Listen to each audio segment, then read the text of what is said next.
Hey guys, EzraTime here, and today, as promised, I want to talk about the spoiler review for the Five Nights at Freddy's movie, and also want to talk about the sequel ideas that I had, because I think they are teasing a sequel, obviously, and even though that the reception of this movie is not the best, I think most of the critic is, having a negative review on the movie, and then the audience is also having some negative review for the movie, and even some calling it like the worst movie of the year, which I think, wow, that was harsh, but I can see why, to be honest. And I just want to make it clear from the get-go that you're not gonna find me defending this movie because this movie is not great. This movie is not fun, and this movie doesn't have tension or scares, which is something that you should expect from a Five Nights at Freddy's movie. But first, I want to talk about the spoiler review. So there's gonna be a timestamp in the description, because I don't know why sometimes the timestamp didn't work, so I just gotta tell you guys now.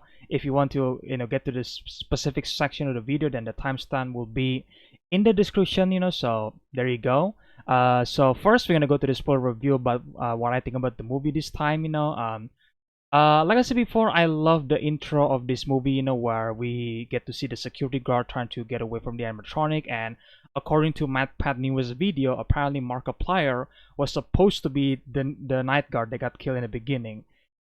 And I was like, damn, that would be a really cool opening to the movie. Because here's the thing, I think the opening to this movie is really strong, and if Markiplier is actually playing the night guard, oh my god, that would be the best opening ever, and it sucks that Iron Lung and this movie has some scheduling conflict, because I want to see Markiplier, Iron Lung, but I don't think it's gonna be released on Indonesian. But good for him, for making his own movie, but I still wish that he was in this movie, man, because it sucks. But either way, we get to the opening credits, and like I said before, I love how they do the opening credits, like the FNAF mini games, where they're presenting the story with an 8-bit form, which is just again like the mini games from FNAF 2 or FNAF 3, and it's really really fantastic, to see that in the movie. I was like, oh my god, and of course I love the score by the Newton brothers. I think that the choir that they add to the Five Nights at Freddy's theme, I think is perfect, because it adds to the creepiness of the the story itself. But after that, we get to see Mike, obviously the main character, and then we get to establish that is actually a really, a brooding brothers, like he really distant with his sister, and all, of course, like kind of violence, when he was doing like a security job. That I feel like when I first saw that in the movie, I was like, damn, this is kind of like is messed up, but it's also like really ridiculous in my opinion, because like he just saw a kid that got dragged away by basically his father, right? But Mike didn't know them because he thinks that, oh, this kid might be kidnapped, which is like the main reason why he attacked the guy, But I still think it was like, damn, that was like super ridiculous when he just like saw the guy take the kid, and doesn't even bother to like question like the guy. It's like, hey, stop right there, like what are you doing there, why are you taking that kid, like he could question the guy, but he didn't. He just like jumps in and then like punches the guy into like a fountain. It was just like, oh wow. And I'm surprised he wasn't even arrested after that, but well, whatever, it's a movie, right? And after that we get to see William Afton, played by Matthew Lillard once again. I love his performance. I wish we could see him more in this movie. I really do. And I think I'm gonna talk about that more when I'm talking about his character. But I do like the setup here, especially I love the moment where William Afton. I'm just gonna call him William Afton. Where Afton basically reading Michael's file, and then he almost says the last name. And when I first saw that in the theaters, I was like, oh, is this like a reveal that these two are actually related? Because in the actual lore, they are related. Like William Afton and then Michael Afton, and then you get Elizabeth Afton. And I thought that's where the movie is going. I was like, oh, is it Michael Afton? Are they related? Like it's from the game, right? But apparently no. The whole reason why they decided to do that scene is because he realized that his last name is Smith, and previously he obviously kidnapped his younger brother Garrett. Garrett Smith. So that's why he put that last name together. I was like, huh? And then like he stares at Mike. Like, oh, okay, that's the reason. So I was like, okay, that's a pretty cool setup. Kind of like Scream in a way, where you kind of see like some of the little moments that this is the bad guy. But let's be honest, we all know that he's the bad guy from the get-go, and especially when Dalco announced on his stream that, oh, like Matthew Lillard is William Afton. That's exactly how he announced it. And I was like, well, it was confirmed since the beginning, so it's like it's no longer spoilers. It's no longer a surprise for me. At least for the FNAF fans. But either way, I still like the banter between the two of them, and then this is where we get to see Mike take the job at this at the pizzeria, and then this is, to me, they are desperate to get to Five Nights, if you know what I mean, because I feel like the pacing of this movie is not great. Um, because on one hand, like the animatronic is trying to kill people, but the other hand, they didn't, when they get to team with Abby, which I'm just like, what is happening there, And I feel like the pacing could have been way better if they actually like rearranged the scene, because last night I watched Real Rejects reacting and reviewing the Five Nights at Freddy's movie, and then I think Greg is the one that mentioned that you could like rearrange certain scenes and make it the movie pace better, because I feel like on one hand we get to see like the animatronic killing a bunch of people, like a bunch of random people, and then the next thing we get to see them hanging out with Abby, which makes sense to the story, but I personally did not want that scene to be in the movie, because that is kind of like heading into the SM FNAF territory, where you get so many people creating this animation for Five Nights at Freddy's where the animatronic just hanging out in the pizzeria, I mean, I react to a bunch of them already, back in the past, so it's like, okay, but it's like, I don't want to see that in this movie, because I want to get scares, so when that scene happened,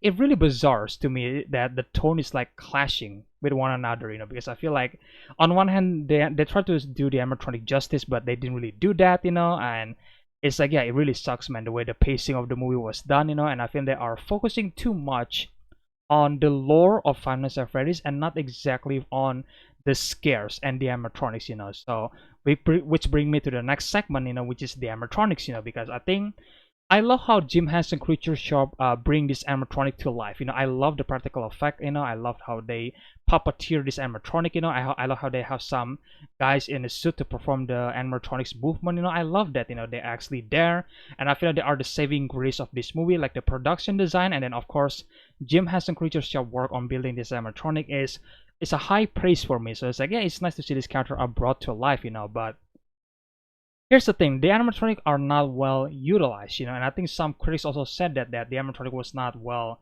utilized, and I agree with that, because I feel like in this movie they're not exactly a killer animatronic, they're not exactly scary, and if you're like a hardcore FNAF fans, you understand why this animatronic was not like that, because deep down they are victims, they're not exactly killers, but I feel like when you first play the game, you might think that, yeah, these animatronic are the enemy, that's what I think when I first get into Five Nights at Freddy's, but eventually you realize that, oh no, they're not killers, it is a victims, but they still try to kill regardless, and I feel like they are trying to do that in the movie, and I'm glad in the movie they do like a flip, where it's like, oh, the ghost children actually wanted Abby, so it's like, okay, they actually become scary again, they're actually trying to kill Mike, thank God, because I feel like throughout this whole movie, the animatronic is barely doing anything to begin with, and I think the only scene where we get to see a bunch of random teenagers trying to like break into the place, and then we get to see the animatronic killing people. That's, to me, is like the best part of the movie. That's the best part for the animatronic, because they're actually trying to kill people,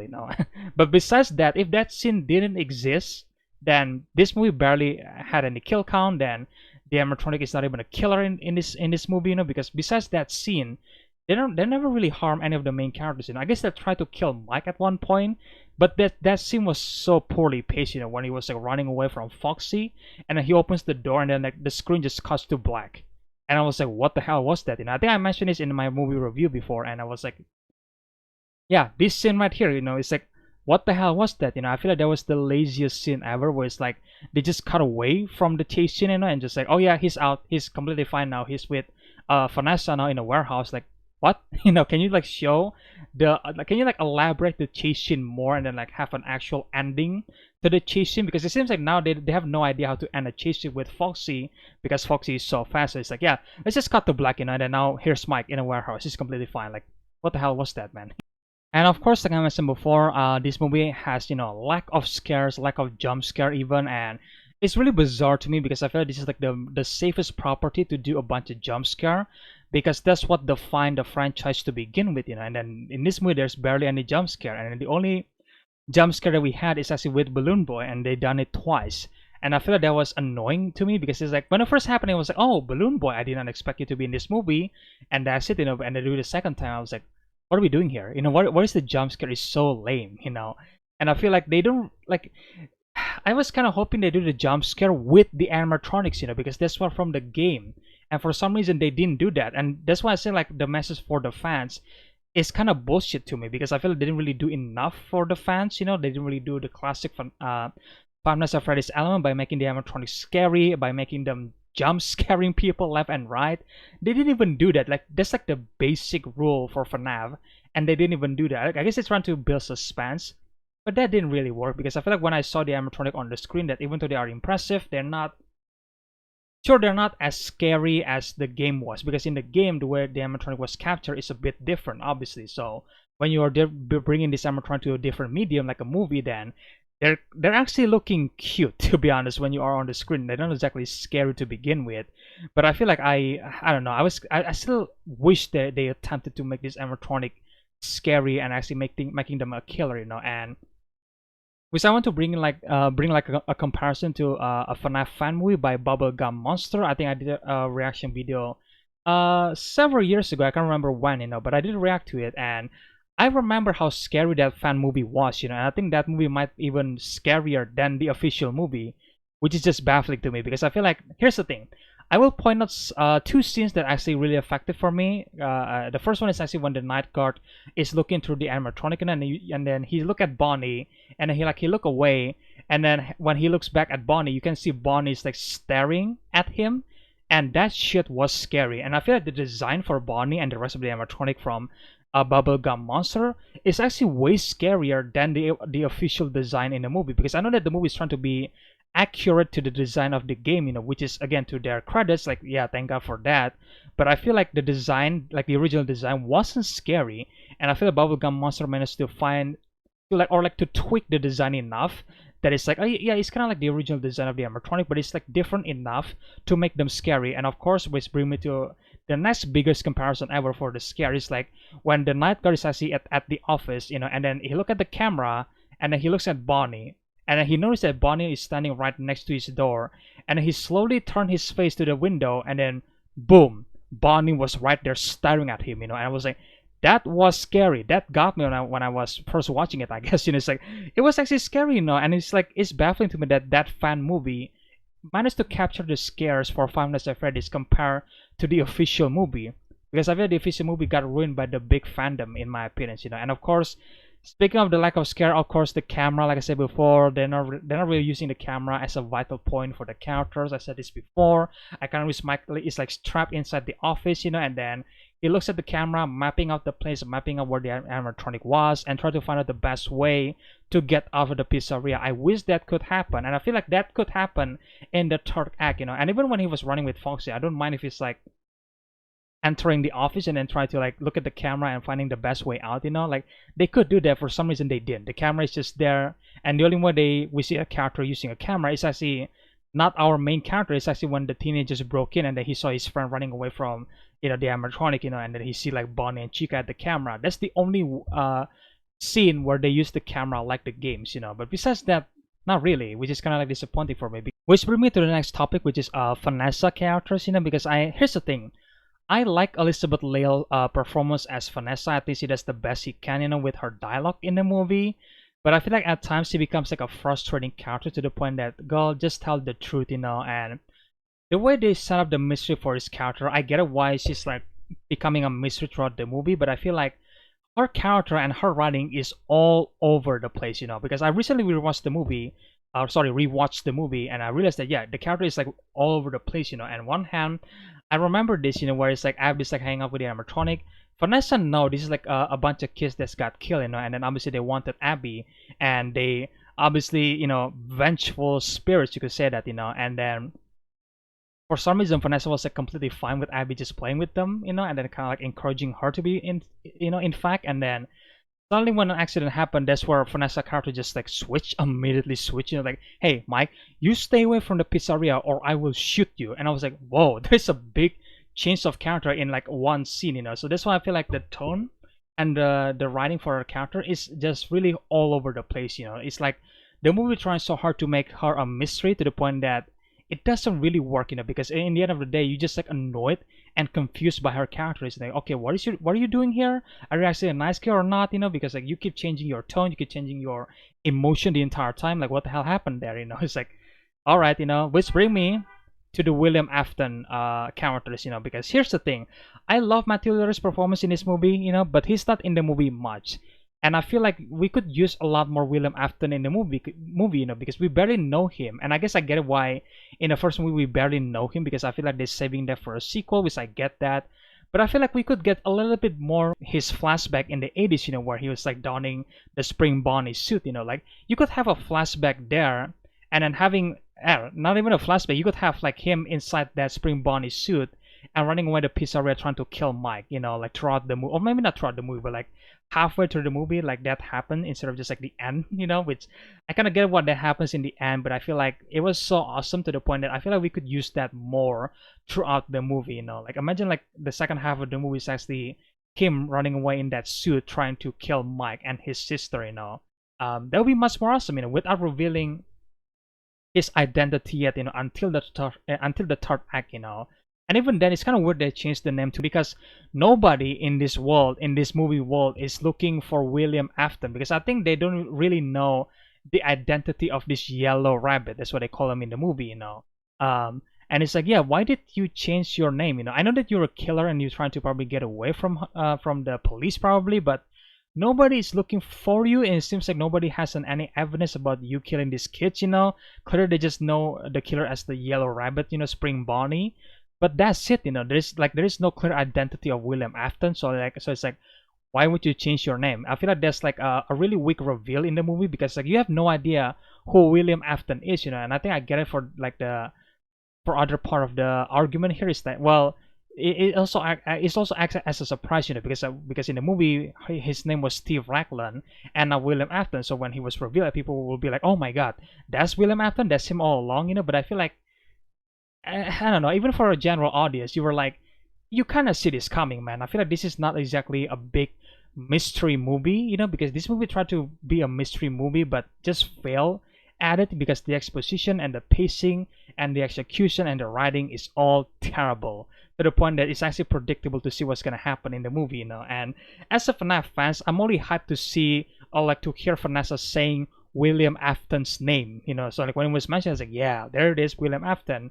But besides that, it's like, yeah, it doesn't make any like, it's not a good scene. It's not exactly a good exposition by Vanessa, because I feel like the movie itself is kind of like flat.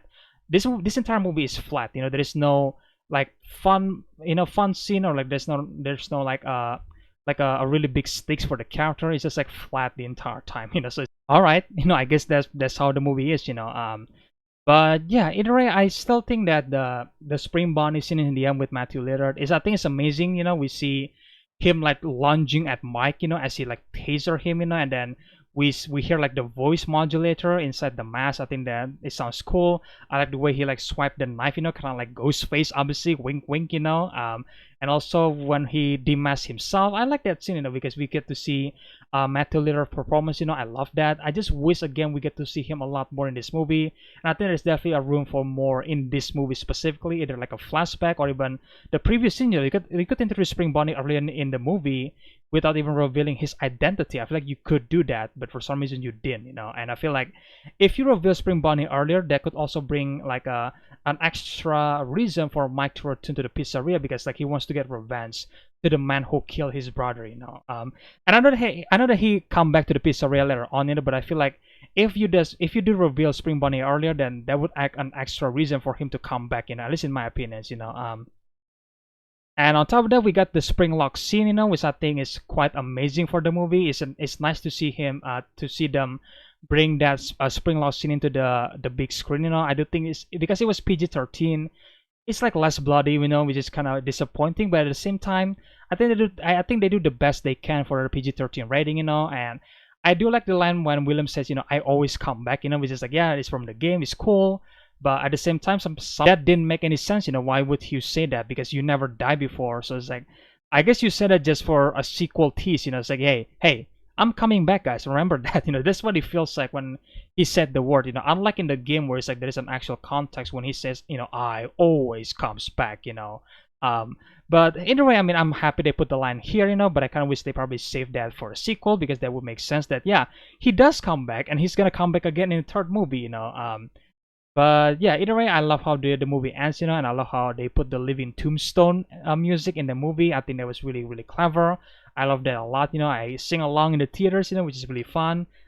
Great stuff, man, and I like the cameo, by the way, by Corey Kenson and then Matpat himself, which is the funny thing is that I should expect Matpat to appear in the FNAF movie, of course, because like Markiplier and Matpat is the two YouTubers that basically make FNAF super popular, and of course Matpat has to be in the movie. And then when I first saw him in the movie, I was actually surprised that, oh yeah, Matpat, of course he's gonna be in the movie, and it's like, yeah, I mean, that's really cool, and I love how Matpat even says, it's just a theory, which is a fun idea to have in the movie. I like that, but that brings me to the sequel theories that I had, because here's the thing. I think the Five Nights at Freddy's 2 sequel is gonna be focusing a lot on the puppet storyline, in the game.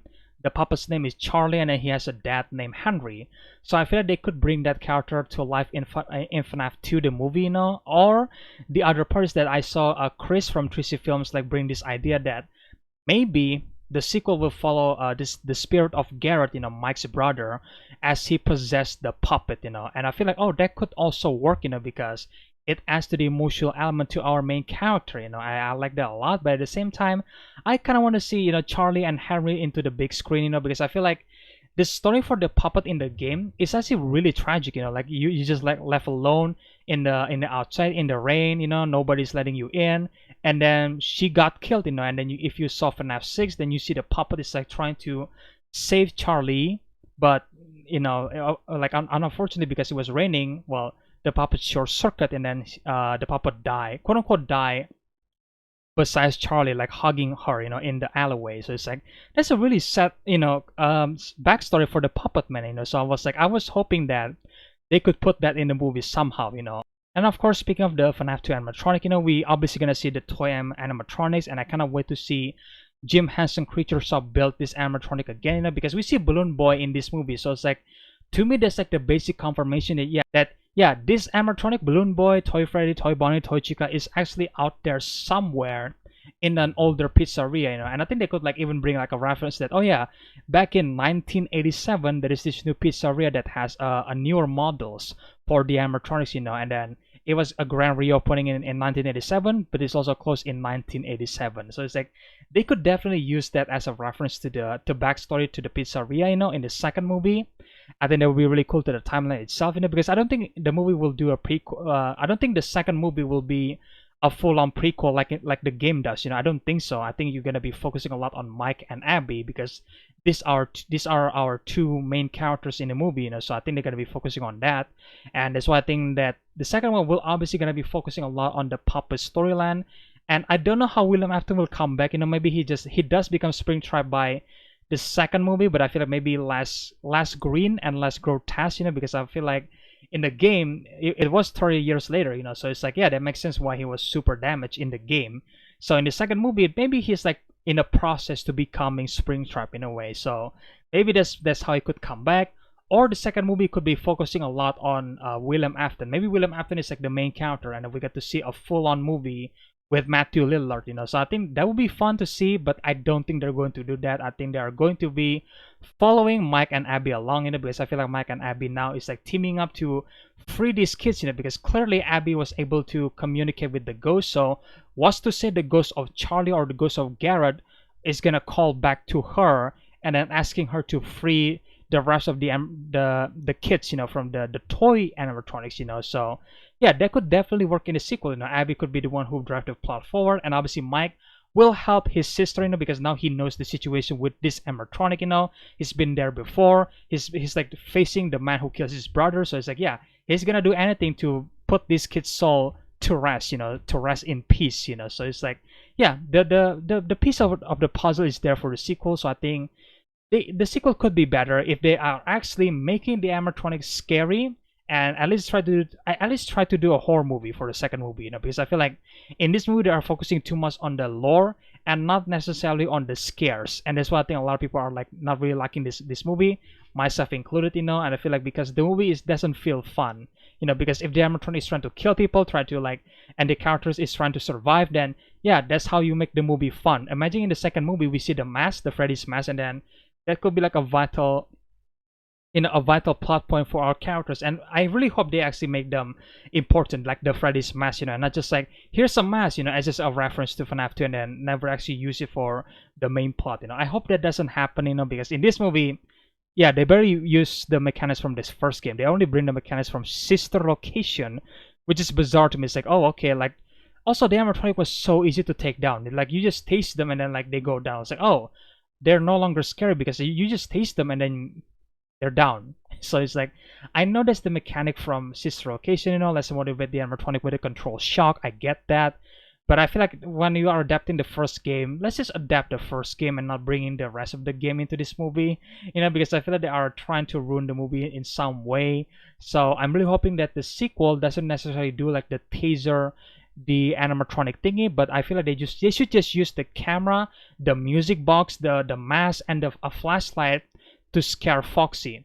That's all they need to do in the movie. And if they actually manage to create a scene where Mike is like using the mask and flashlight at the same time, I would be happy, man. I'm really hoping they actually manage to balance out the lore and the scares, because both are equally important to the movie. And in this movie, they are focusing too much on the lore and then not enough on the scares, So it's like now there is no tension, there is no suspense. The character is gonna be fun because then they are easy to take down by a teaser. So it's like, all right, So either way, that's my sequel ideas. There are definitely gonna be focusing a lot on the puppet. So let me know in the comment section below, guys. What do you guys think about the movie, and what do you guys think about the sequel is going to be? Do you think that the sequel will be focusing on the puppet? Who do you think the puppet will be in the sequel? Is it gonna be Charlie like in the game lore? Are we gonna see Henry Emily, or Garrett will be the puppet in the second movie? So let me know about that in the comment section below. Also, do you guys think in the second movie they are going full-on prequel to the 80s with William Afton?